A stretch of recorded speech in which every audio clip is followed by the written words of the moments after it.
Vous ne le savez peut-être pas, mais Mirage dans Transformers Rise of the Beast n'est pas passé loin d'être un personnage de la trempe de Skids et Mudflap de Revenge of the Fallen. Croyez-moi, on a évité un carnage. Et justement, ça tombe bien, c'est le sujet de la vidéo du jour. On va revenir en détail sur l'un des meilleurs personnages des films Transformers sur grand écran, à mon humble avis en tout cas, comment cet Autobot a été créé, de quoi s'est-il inspiré, accrochez vos ceintures et préparez-vous pour un petit tour en Porsche 911, c'est parti! Déjà, il est important de rappeler que techniquement, Mirage était déjà apparu au sein de la saga de Michael Bay dans le troisième opus Dark of the Moon. Dino se transformant en Ferrari a été développé avec l'idée que ça allait être Mirage, avant que son nom ne soit changé pendant la production. Je vous invite à aller voir ma vidéo sur ce dernier, sorti en décembre, pour découvrir ses secrets.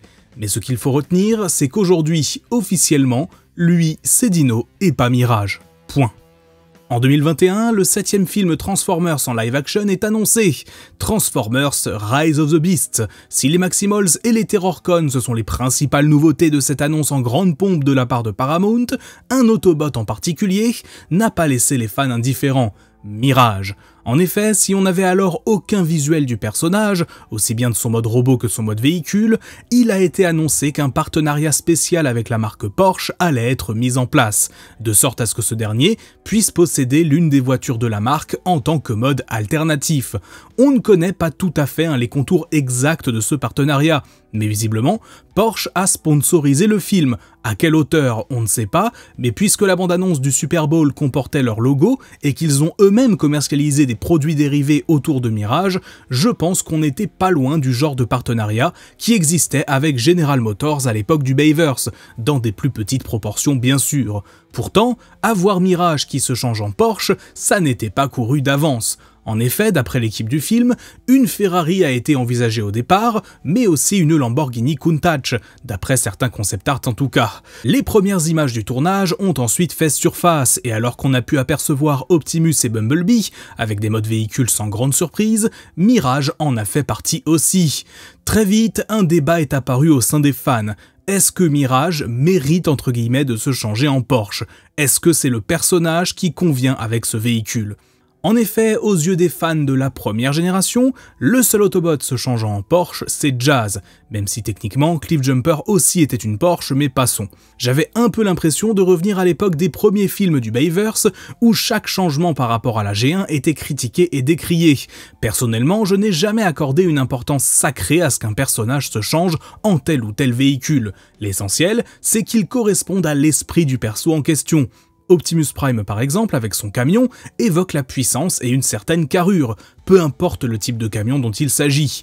Ironhide, avec son GMC Top Kick des films, a un véhicule qui colle parfaitement à son aspect de gros bourrin, de même que Bulkhead dans Transformers Prime si on prend un exemple tiré d'une série.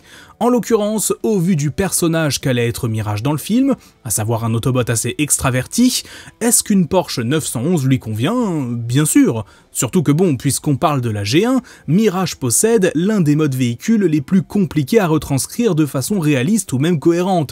Il se changeait en Formule 1. Ouais, une Formule 1, une monoplace française d'ailleurs, de l'écurie Ligier. Peu importe la suspension d'incrédulité, une F1 qui se balade dans la rue, c'est difficile à avaler dans un contexte entre guillemets réaliste et un minimum vraisemblable. Bien sûr, on aurait pu avoir autre chose qu'une Porsche. Comme dit précédemment, il a été envisagé d'avoir une Lamborghini Countach et une Ferrari, sans précision sur le modèle exact. Ça aurait bien rendu aussi, mais d'après ce que j'ai pu lire, une des raisons officielles autour du choix final a aussi été la facilité d'adapter le design en mode robot. Avec ses formes plus arrondies, la 911 permettait d'avoir un robot plus svelte, chose qui aurait été plus difficile, mais pas impossible je pense, avec une Countach ou disons par exemple une F40. Qu'est-ce que j'aurais aimé voir ça au passage.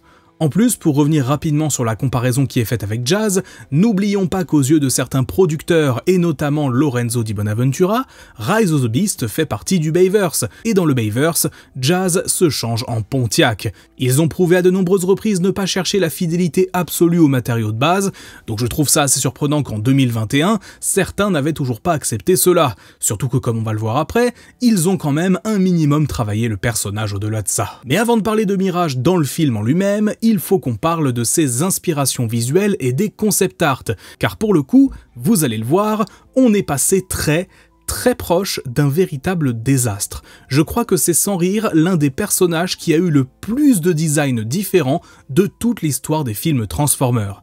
C'est parti dans tous les sens pour aboutir au résultat qu'on a connu.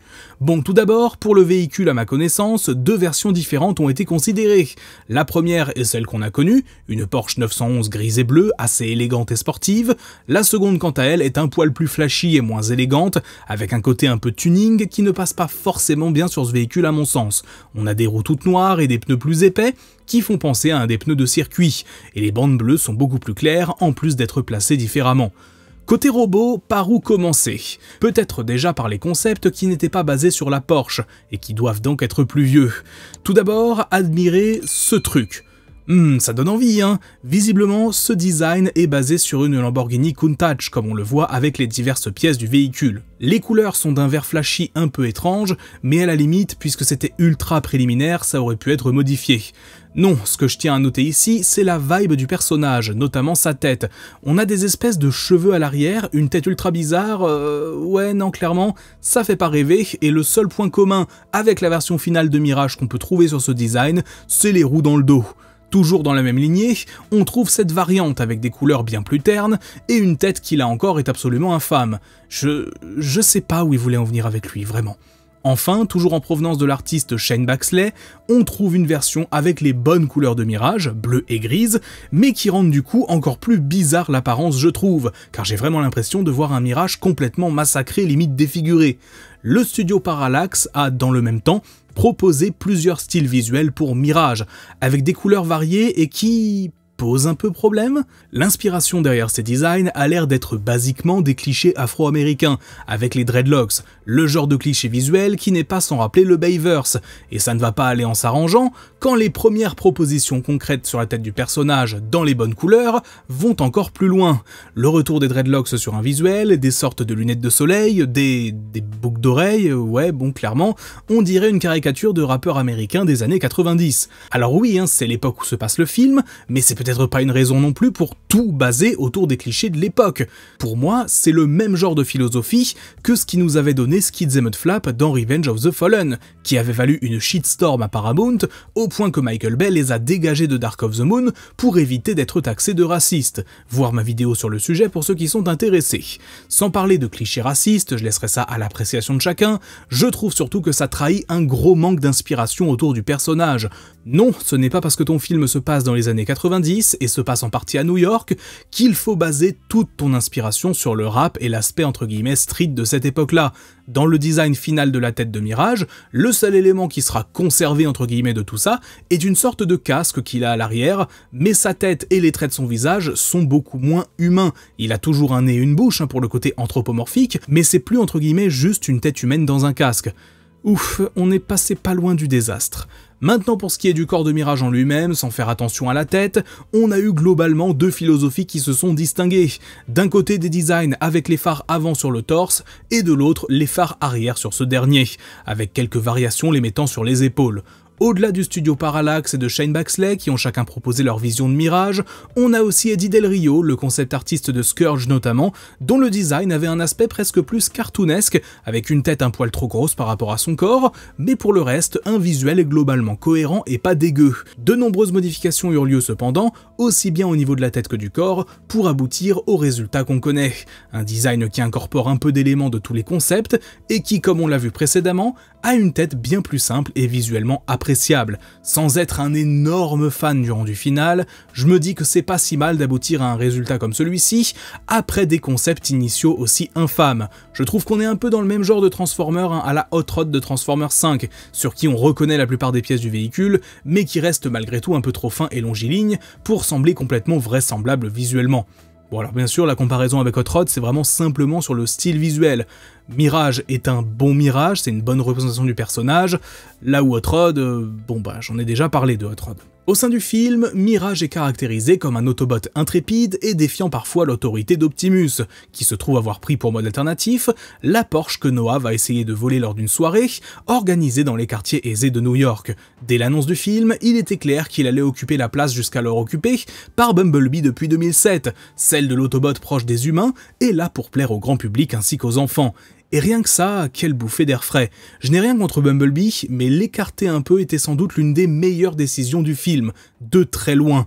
Dès qu'il est introduit, sa personnalité est assez simple à cerner. Il est casse-cou et flambeur, ce qui peut l'amener à se mettre en danger, mais aussi, en tant que personnage, à être passablement agaçant sur le papier. Et croyez-moi que quand j'ai vu que Pete Davidson allait jouer le rôle, vu le peu que je connaissais de l'acteur, j'avoue avoir eu quelques réserves.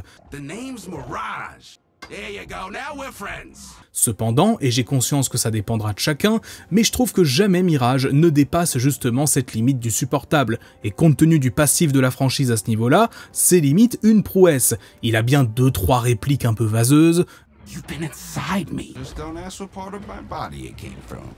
mais globalement, quand il faut être sérieux, il sait être sérieux. Même quand il est véritablement en danger ou dans l'action, c'est plus un personnage confiant en ses capacités que véritablement le comique de service. Surtout qu'en plus, à l'inverse de Bumblebee dans certains films du Bayverse, Mirage ne vient pas soudainement cheater quand le scénario le demande. Quand il part affronter Scourge tout seul dans la bataille finale, il lui tient tête quelques minutes, mais il est rapidement dépassé et vaincu, avant de se sacrifier pour protéger Noah.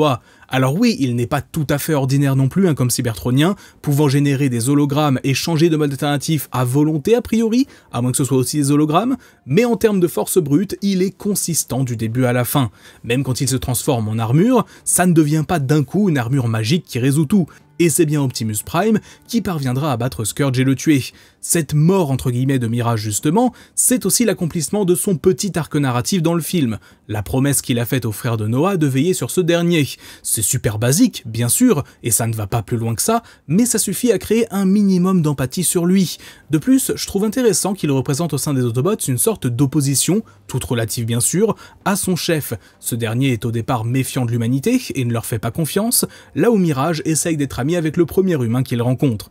On y voit une vraie volonté d'attention et d'affection, y compris quand il se fait appeler Knuckles par Chris, qui se fait appeler Tails et qui appelle son frère Sonic. Alors déjà, ça fait une petite référence à une autre licence adaptée par Paramount, mais surtout, ça montre qu'il fait partie de l'équipe, de la famille quasiment. Si Charlie et Bumblebee formaient un duo assez innocent et mignon, Mirage et Noah sont davantage deux personnages un peu à l'écart qui vont apprendre l'un de l'autre. Je vais peut-être faire partie de la minorité à ce sujet, mais je trouve que le fait d'avoir ramené le personnage dans une scène post-crédit est une très bonne chose. Combien de fois dans les films de Michael Bay a-t-on regretté qu'un personnage au bon potentiel soit tué et oublié très rapidement ? Mirage a eu une bonne caractérisation, un développement correct et une conclusion satisfaisante. Certes, mais savoir qu'il a survécu n'enlève rien à la puissance de son sacrifice. Je vais même dire, ça évite une question assez bizarre qui pouvait arriver, à savoir que s'il était vraiment mort, ça voulait dire que Noah s'est servi de son cadavre en guise d'armure. Ou pire, si sa conscience était toujours là, uniquement dans cette armure, ça aurait pas créé une situation ultra malsaine et triste pour lui ? Non, clairement, savoir qu'il a une fin heureuse et que Noah et lui vont continuer à vivre des choses ensemble était le bon choix selon moi. Bon, par contre, c'est clair qu'au vu de la tête de son mode alternatif désormais, il est bien moins clinquant qu'au départ. Un point à noter d'ailleurs, et qu'il faut souligner, c'est l'inspiration derrière lui. Alors oui, il est flambeur, oui, il pense différemment d'Optimus, mais tous ces traits de caractère, ils ne viennent pas de nulle part. Dans les bonus du film, on apprend des scénaristes eux-mêmes que c'est la biographie du jouet G1 du personnage qui les a un peu inspirés. Il était décrit de la façon suivante, je cite, « Mirage n'est pas enthousiaste d'être un combattant Autobot. Il préfère chasser des Turbofox sur Cybertron avec ses amis haut placés. Il est bon au combat, mais encore meilleur en tant qu'espion. Il n'est pas convaincu par la cause Autobot et on ne peut pas complètement lui faire confiance. » En dehors de cette dernière partie, clairement supprimée dans son adaptation, le fait que Mirage ait été à l'origine un bot assez haut placé sur Cybertron est apparemment ce qui le conduit à être aussi sûr de lui et peu regardant sur l'autorité. Encore une fois, c'est 3 fois rien, c'est le b.a.-ba d'une caractérisation basique, mais c'est un travail qui, la plupart du temps, n'était jamais fait par les films du Bayverse, à l'exception du premier, où les Autobots étaient globalement fidèles à leurs homologues G1. Et justement, pour moi, Mirage rentre dans cette catégorie, la catégorie des personnages correctement adaptés à l'écran, et qui ont eu le temps de faire autre chose qu'être une simple démo technique en arrière-plan. Et d'ailleurs, pour ce qui est de l'adaptation, il faut souligner le boulot de celui qui lui a prêté sa voix en version originale, Pete Davidson. Je n'ai absolument aucun attachement à cet acteur, et le seul souvenir que j'avais de lui quand il a été annoncé, c'est son rôle de quelques secondes dans The Suicide Squad de James Gunn. Mais il faut bien reconnaître qu'il a insufflé de sa personne dans le personnage, avec apparemment beaucoup d'improvisation. Pour ceux qui ont assisté aux projections tests de Rise of the Beast, presque un an avant la sortie officielle, et avec une version non finalisée, le consensus semblait être que Mirage était un personnage vraiment relou. Il faut donc croire que c'est Pete Davidson qui a corrigé le tir, car Mirage est beaucoup plus supportable tel qu'on l'a connu. Chez nous en France, on a eu droit à du star talent pour le rôle, avec le casting du youtubeur MrV, qui est loin d'avoir fait l'unanimité. Si sa performance est évidemment limitée de par son manque d'expérience, on sent chez lui une véritable sincérité dans son rôle et la façon dont il a appréhendé l'expérience de doublage. Il avait déjà référencé Transformers sur la pochette de son deuxième album, donc quand il dit qu'il est fan, il y a du vrai. Et pour preuve qu'il doit garder un bon souvenir de Rise of the Beast, il a gardé chez lui une pancarte de Mirage qu'on a pu voir dans un de ses décors. Maintenant, qu'est-ce qu'on peut attendre de Mirage dans un futur film Transformers? Eh bien c'est assez dur à dire, car pour cela, il faudrait déjà savoir ce qui nous attend du point de vue des films TF tout court. La suite de Rise of the Beast a été annoncée, sous la forme d'un crossover avec G.I. Joe, mais une rumeur lancée par Lorenzo Di Bonaventura fait état d'un potentiel vrai reboot total de la saga. Actuellement, on ne sait pas où ça en est, si ça n'est que le script d'un prochain long métrage est en cours d'écriture. On est donc à peu près dans la même situation qu'en 2020, début 2021, globalement, quand peu de choses concrètes avaient été annoncées sur Rise of the Beast. Croisons les doigts qu'on puisse revoir un jour le personnage à l'écran, et même si ça n'est pas le cas, j'en garderai un très bon souvenir dans cette aventure. Merci à tous d'avoir regardé cette vidéo, j'espère qu'elle vous a plu. Si c'est le cas, n'hésitez pas comme toujours à la liker et à vous abonner si ce n'est pas encore fait, et à activer la cloche pour ne rater aucune des futures vidéos. Dites-moi en commentaire ce que vous pensez de Mirage, est-ce que ça a été votre personnage favori de Rise of the Beast? Est-ce que c'est l'un de vos personnages favoris des films en live action? Dites-moi tout ça. Sur ce, c'est tout pour moi, c'était Magnus, on se dit à très vite pour du nouveau contenu. Ciao!